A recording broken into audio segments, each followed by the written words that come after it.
Assalamu alaikum, dear students. Continuing the series of online lectures, dear students. In the previous lecture, we have discussed about this mass. हमने बोला था कि simply जो total quantity है किसमें matter में ये हमें देता है मास. ठीक. फिर हमने इसमें थोड़ा बहुत डीप जाके बोला था इसके यूनिट्स. ठीक. बहुत सारे यूनिट्स हैं अकॉर्डिंग टू सिस्टम, जैसे कि एफपीएस में है, जैसे कि सीजीएस में है, जैसे कि एमकेएस में है. ठीक. Today we are going to discuss about the measurement of mass with the beam balance. ठीक. अगर हमें सिंपली मास मेजर करना है किससे? बीम बैलेंस से. ठीक. सबसे पहले हमें बीम बैलेंस देखना क्या है. ठीक. बीम बैलेंस सिंपली एक इंस्ट्रूमेंट है. क्या है? इंस्ट्रूमेंट है जो हमें मदद करता है किसमें? ताकि हम किसी भी चीज का मास मालूम कर सके. ठीक. पहले इसमें जाएंगे हम स्ट्रक्चर में. इसका स्ट्रक्चर 3 हिस्सों में बांटा गया है. एक पॉन्स, ये दूसरा मेटालिक रॉड और तीसरा ये पॉइंटर, दिस पोर्शन. ठीक. ये दो चीजें किस काम के होते हैं?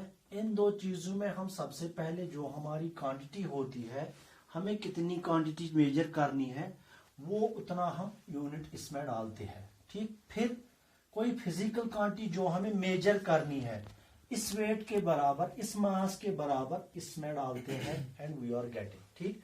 Third point, this point, pointer, what is its function? This is the main portion. ठीक. जब तक ये पॉइंटर इधर टुवर्ड्स राइट और टुवर्ड्स लेफ्ट, ठीक, it means there is imbalance in the system.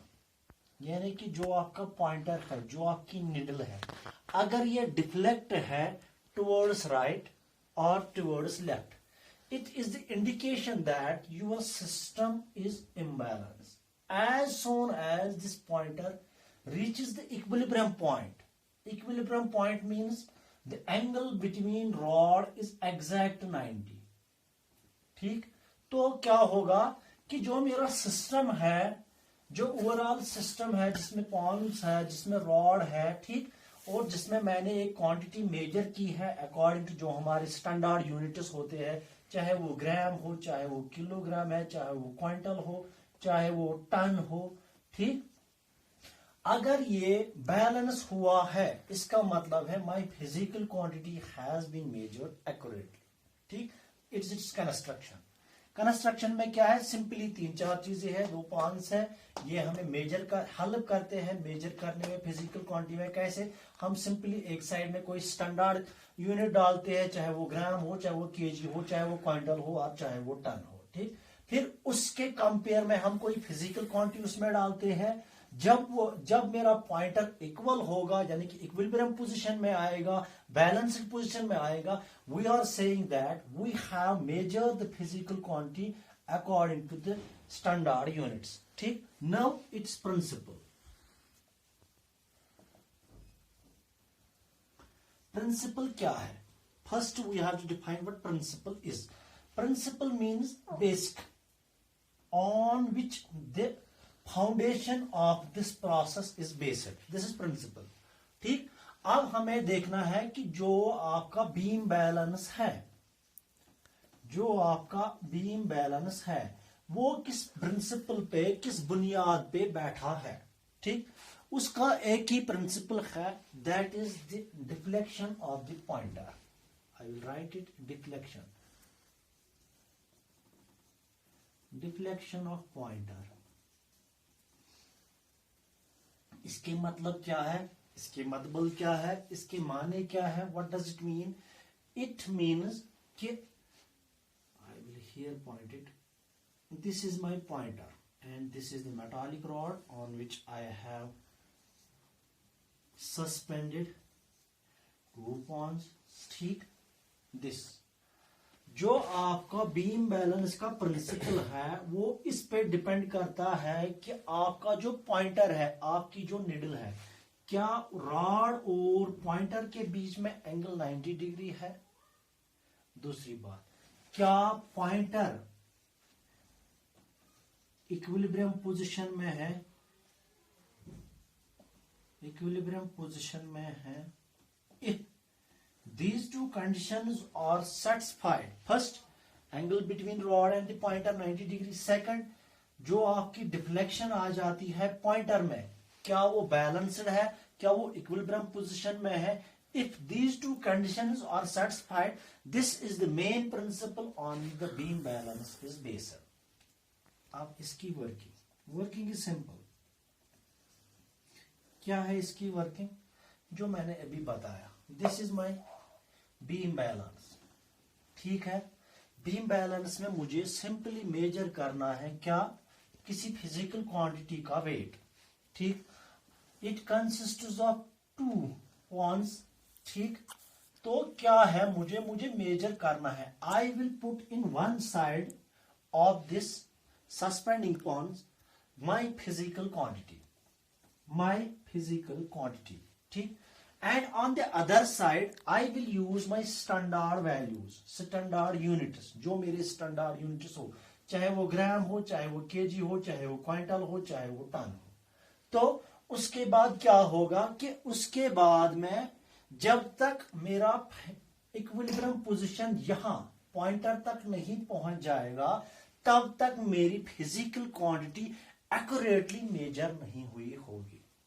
समझ आया? देखो मैं फिर से रिपीट करता हूं। This is my beam balance, it has got 2 suspended pans, ठीक। तो क्या है, एक पॉन में मैं क्या करता हूं, I am using standard units, जो मेरे स्टैंडर्ड यूनिट्स है मास के लिए, चाहे ग्राम हो, चाहे किलोग्राम हो, चाहे क्विंटल हो या चाहे टन हो, ठीक। आई will put insert them in one side, ठीक।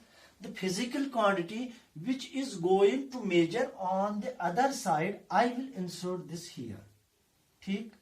As this portion contains the mass of the total system, ठीक, so my pointer will be deflected to this portion, ठीक। Now I am going to increase the mass of my physical quantity. What is going to happen? This pointer will change its position. First it was there, now it is there, now it is there, now it is there, now it is there, and that is the point. This point will be my measuring point. As soon as I have already mentioned, that angle between rod and the pointer will be 90 degree. One more thing, or the pointer is in equilibrium position, ठीक। So at this portion, I may say that I have measured my physical quantity according to the standard unit, जो मेरा standard unit होता है। Suppose मुझे measure करना है 1 kg चाय, क्या करना है, 1 kg चाय मुझे मेजर करना है। इसके लिए मुझे सबसे पहले जो आपका पहला पोर्शन है, जो आपका पहला सस्पेंडेड पॉन है, उसमें मुझे स्टैंडर्ड यूनिट 1 kg डालना है, ठीक। इसका मतलब है जो मेरा पॉइंटर होगा, इसकी डिफ्लेक्शन इस साइड में होगी, ठीक। दूसरी बात, अब मुझे 1 kg को कंपेयर करना है with my T, with my चाय। तो क्या होगा, I will insert here T. क्या होगा, जो मेरा पॉइंटर है वो पहले इस डायरेक्शन में था, अब इस डायरेक्शन में आएगा, इस डायरेक्शन में आएगा, एंड दैट पॉइंट इस डायरेक्शन में आएगा। जब मेरा पॉइंट इस डायरेक्शन पे आ जाएगा, इस डायरेक्शन पे, तो I will say that I have measured the physical quantity more accurately and the mass of my physical quantity will be equal to 1 kilogram. समझ आया? Thank you.